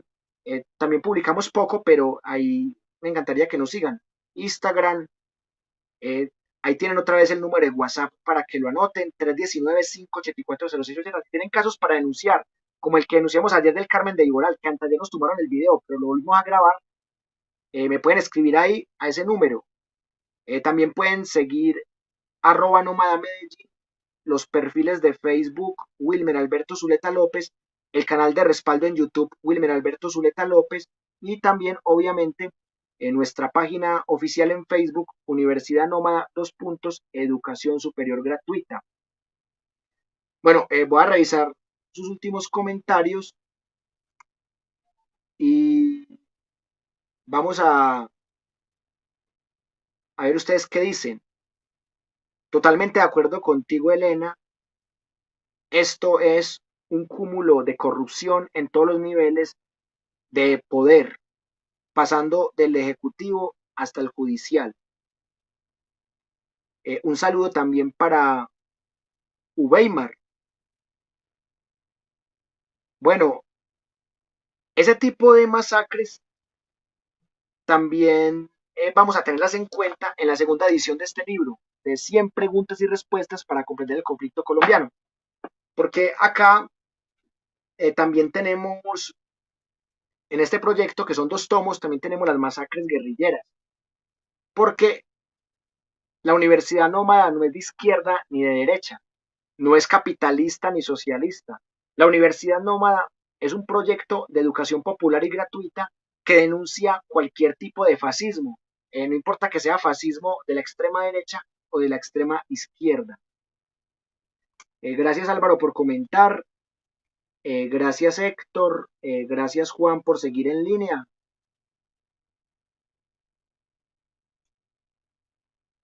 Bueno, Libertad y Orden me pregunta algo muy importante, que también me sirve eh, para, para redondear esta sesión. Él dice que cuál es la línea editorial de mi canal, que si mi objetivo es informar de manera neutral. Esa pregunta es muy importante para la gente que por primera vez ve este canal, porque la gente que ya me conoce sabe cómo es mi trabajo. Primero debo aclarar a Libertad y Orden que el canal solamente es un medio, así como el canal de respaldo, la página de Facebook, los 2 perfiles de Facebook, el Instagram, el Twitter, el WhatsApp como tal, son medios. Y el proyecto no se reduce a sus medios. Así los medios sean la forma más fácil y más rápida de visibilizar los resultados del proyecto. O sea, el proyecto se llama Universidad Nómada. Y esto que ustedes están viendo aquí es solo el canal principal, nada más. Porque también hemos dado clases presenciales en veredas, en barrios marginales, en calles, en parques, en cafés. Hemos dado clase en la vereda San Juan del municipio de la Unión Antioquia. Hemos dado clases en la Plaza de Bolívar el 7 de agosto del año pasado. Una clase criticando a Simón Bolívar en la Plaza de Bolívar el 7 de agosto del año pasado. Hemos dado clases en casi todos los municipios del Valle de la Burrá, en varios municipios de Antioquia. Entonces el proyecto no se reduce a un canal ni a una red social. El proyecto también tiene intervención social presencial y la línea editorial es muy sencilla. Es luchar por construir una sociedad más democrática en lo político, más incluyente en lo social, más equitativa en lo económico y más sostenible en lo ambiental. En esa cuestión podemos entendernos con cualquier persona, que cualquier persona que le aporte a la democracia, a la inclusión, a la equidad o a la sostenibilidad, hace parte de nuestra línea editorial. Y el objetivo no solamente es informar, sino también construir procesos cognitivos superiores, porque la información es solo un pequeño nivel.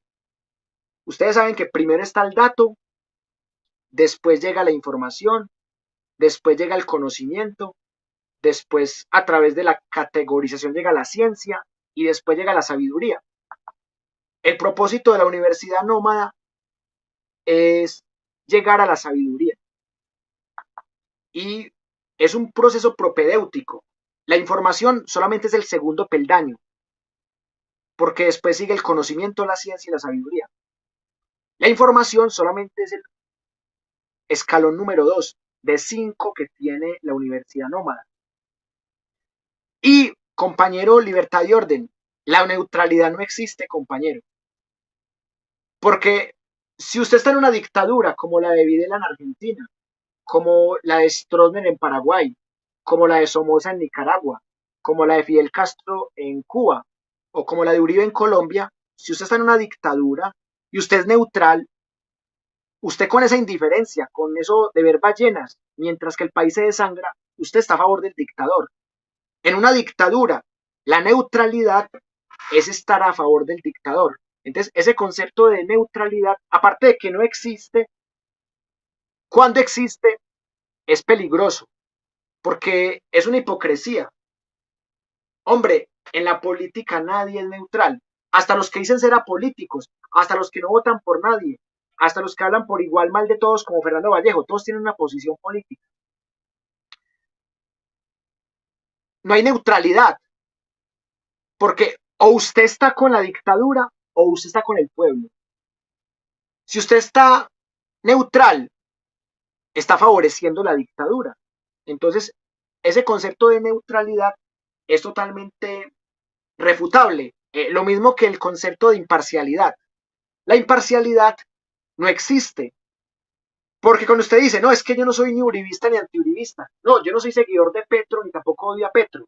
O sea, eso también es una posición política. Eso también es tomar parcialidad. Eso también es tomar postura. Entonces, así le respondo la pregunta a libertad y orden. Bueno, por aquí veo que han llegado más comentarios. Lamentablemente es una vergüenza para toda Colombia. Un saludo para Nubis. Gracias por el comentario. Por aquí también veo que Miguel comenta algo similar. Gracias, Elena, por seguir en sintonía.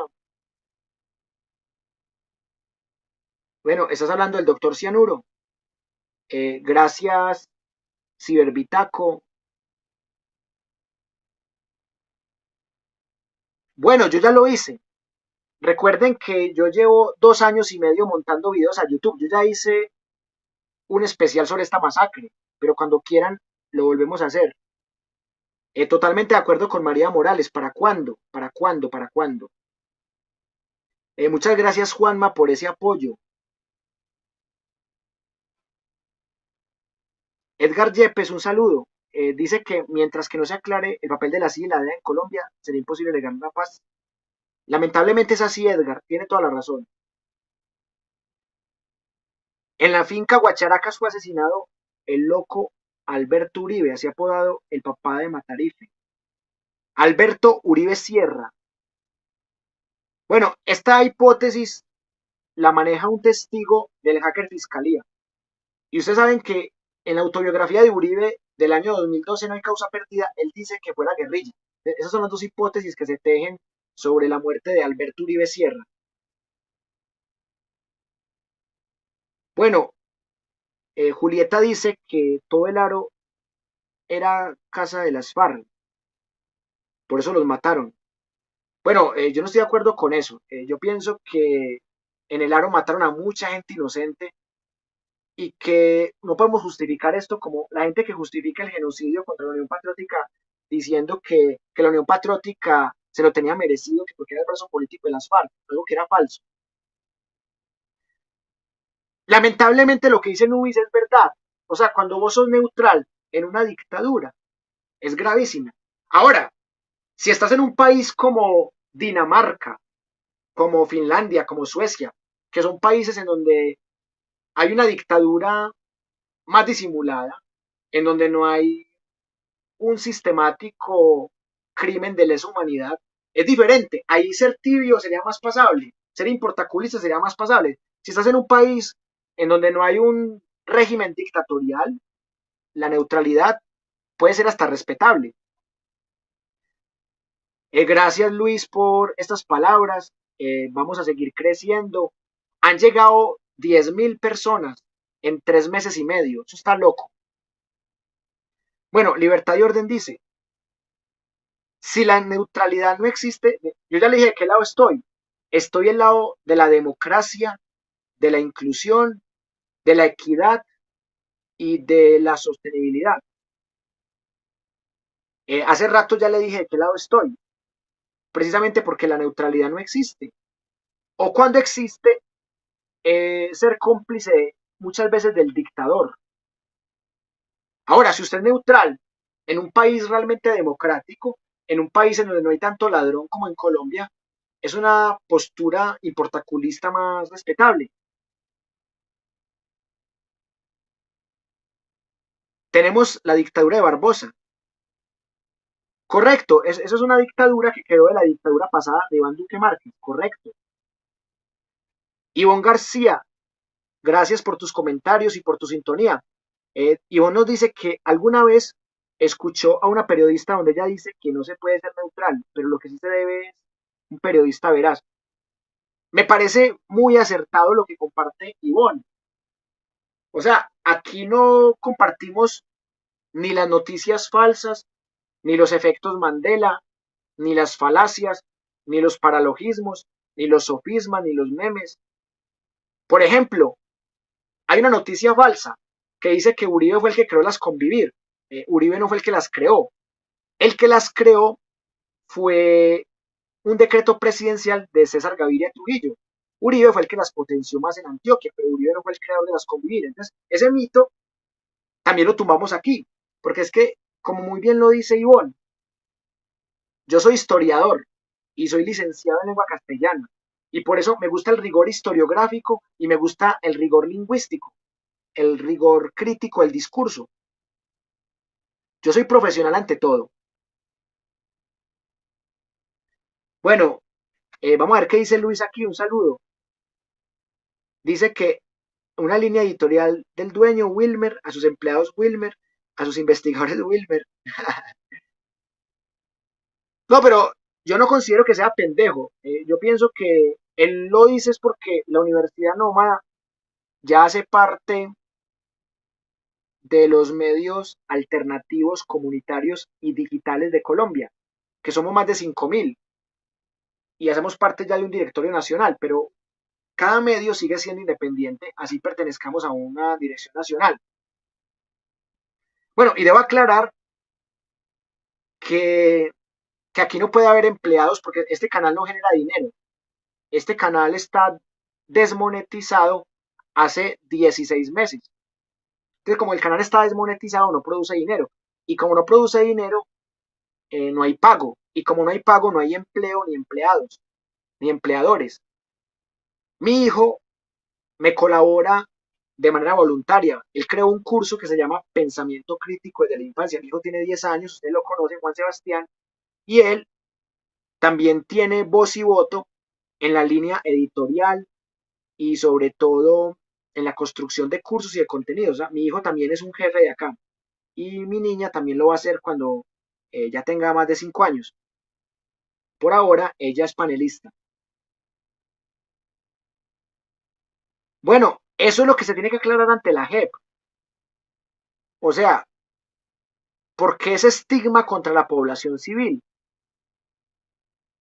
Eso lo tiene que aclarar ante la JEP, porque son masacres que están ahí.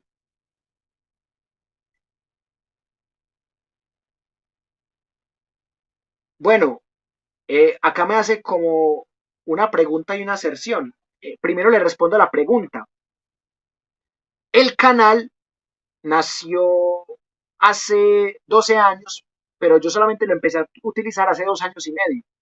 O sea, yo el canal lo inventé en el 2011, pero no lo utilizaba y hasta el 2021 solamente había montado como unos 20 videos personales y el canal tenía mi nombre. Pero desde enero de 2021 el canal se llama Universidad Nómada y lo estoy utilizando para el proyecto que empezó en Facebook.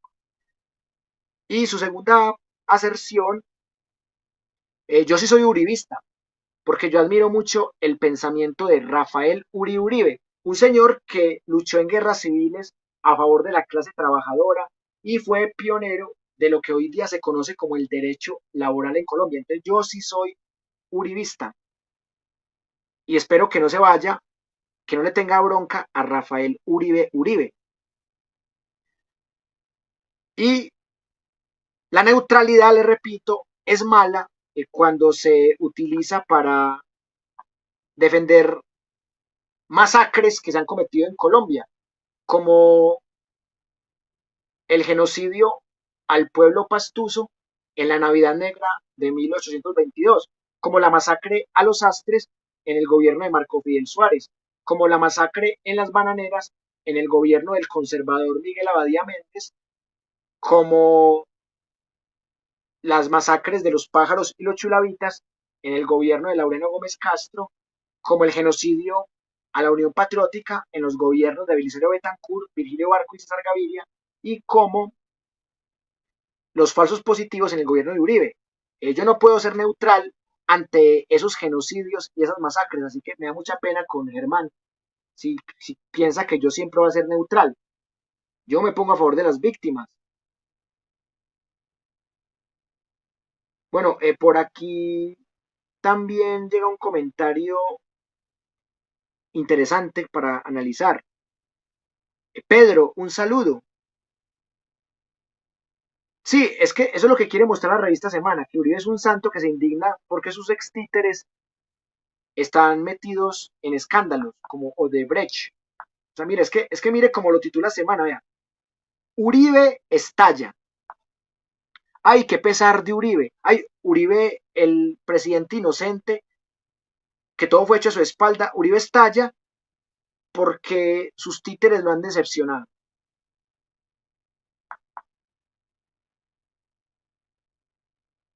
Lo que dice Elena es totalmente cierto.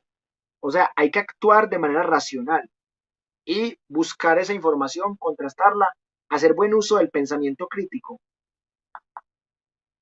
Exacto. ¿Y sabe qué es lo bonito, Juan? Que ni siquiera es un canal, o sea, que va más allá de un canal. O sea, el canal es solamente el medio principal de comunicación, pero eso es un proyecto de vida. Clases presenciales gratuitas de carácter universitario. O sea, esto es mucho más que un canal. Muchas gracias, María Guerrero, por lo que dices de mi hijo. Bueno, antes de pasar al momento de las conclusiones, quiero dejarles por última vez los mensajes institucionales, o sea, que sigan la página oficial en Facebook de la Universidad Nómada, Educación Superior Gratuita, que sigan el Twitter @nómada medicina, me animo más a publicar ahí, que sigan los perfiles en Facebook de Wilmer Alberto Zuleta López, son dos, que también se suscriban al canal de respaldo en YouTube de nuestro proyecto Universidad Nómada, que se llama Wilmer Alberto Zuleta López, el canal de respaldo, que me escriban al WhatsApp 319-584-0680. Si me escriben acá, les puedo unir a nuestra comunidad en WhatsApp, que somos 500, y también les puedo compartir los libros de mi autoría, les puedo obsequiar los libros de mi autoría. Y también que me escriban al Instagram WAZL 6 veces 6, y allí también me animaré a publicar más contenido. Bueno, ahora sí hemos llegado al momento de las conclusiones. Este tema también lo vamos a tratar y particularmente desde lo que también ha investigado Ariel Ávila Martínez, el senador que ya entrevistamos alguna vez, porque ese tema de Alexander Vega es bastante preocupante.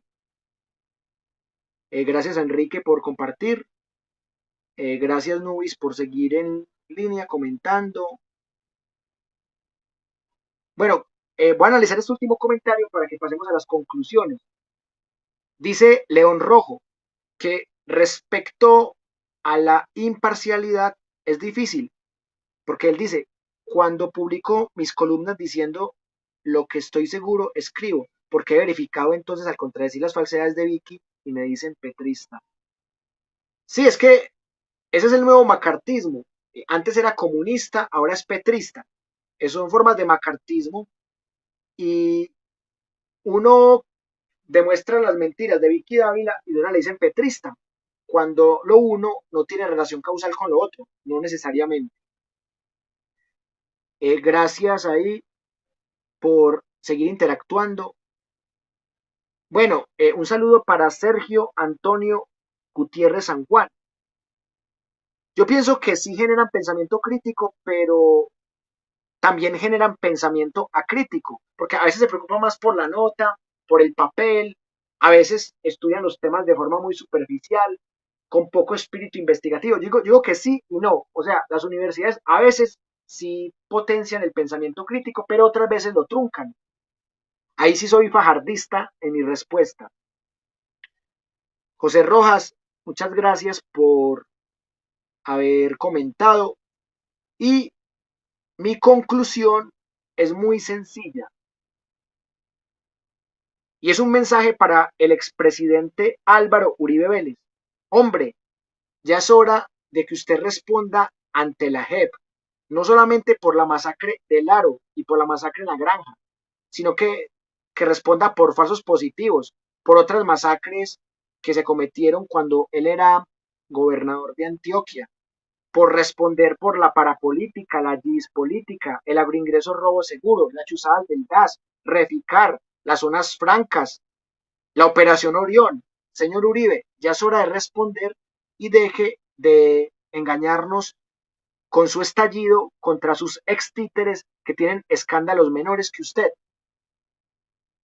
Y mi segunda y última conclusión, hoy más que nunca tenemos que compartir esta información con medios amigos, tenemos que seguir criticando los medios alternativos también, no solamente los medios tradicionales, seguir leyendo este tipo de libros, como el de 100 preguntas y respuestas para comprender el conflicto colombiano.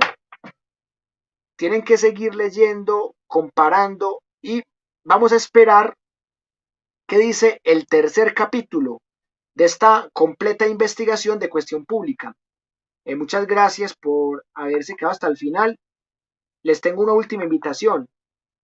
Ahorita, a las 8 de la noche, en este mismo canal de la Universidad Nómada, vamos a hablar de la reforma educativa del gobierno de Petro y cómo va el tema con FECODE, cómo va la dignificación del docente, sobre todo el que trabaja por horas, el mal llamado docente de cátedra, con el profesor Eusebio Avendaño. Vamos a hablar del tema, así que les invito a que se conecten a las 8, que ese va a ser nuestro próximo video. Y gracias a toda la gente que se conectó.